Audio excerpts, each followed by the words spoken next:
WTO deal. After 13 years of tough negotiations, Russia signs a bilateral agreement with the United States at the APEC summit in Hanoi, paving the way for membership in the World Trade Organization. After 13 years of tough negotiations, Russia signs a bilateral agreement with the United States at the APEC summit. The debate on whether membership of the WTO would be beneficial to Russia has been going on for as long as the negotiations.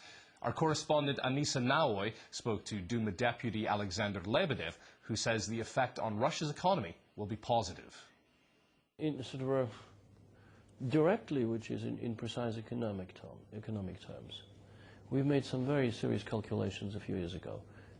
Palestinian Prime Minister Ismail Haniyeh is praising the people who acted as a human shield to protect militant leaders in the Gaza Strip.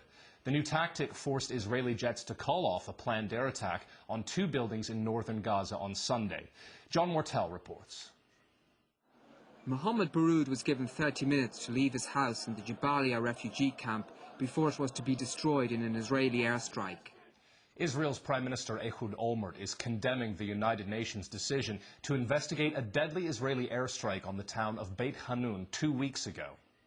He says Israel has every right to defend itself, and the UN General Assembly passed a resolution on Friday calling for an end to the Israeli campaign in the Gaza Strip. Israeli Justice Minister Meir Shitrit is calling the UN's move hypocrisy of the international community. Palestinian leaders accuse Israel of committing war crimes against Palestinian civilians in the near 5-month offensive. Israel says its operation is aimed at stopping militants firing rockets into the country. The Syrian Foreign Minister Walid al-Mulayim is due to arrive in Baghdad for talks aimed at stopping violence by Sunni Arab insurgents. He's the highest-ranking official to visit Iraq since Saddam Hussein was ousted in 2003. Blasts in Iraq left 50 people dead by midday Sunday, 33 of them in Baghdad alone. The worst bloodshed happened in the mainly Shiite city of Hilla after a suicide bomber detonated a minivan, killing at least 22 people and injuring dozens. According to police, the man lured people with the promise of work and blew up his vehicle as they gathered around it. Protests against President Bush have escalated in Indonesia ahead of his visit there on Monday. He's due to hold talks with his Indonesian counterpart when he stops off on his way home from the APEC summit in Vietnam.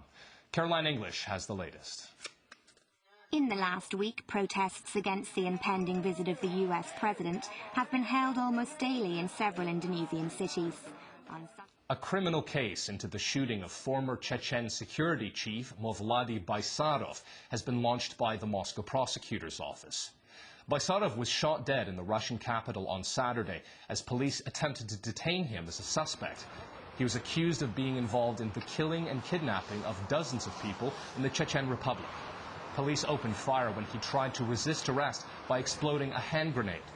The use of arms by the authorities is now being investigated. Well, that's all the news we have for you for this hour. Sports is up next with Union O'Neill, so please stay with us.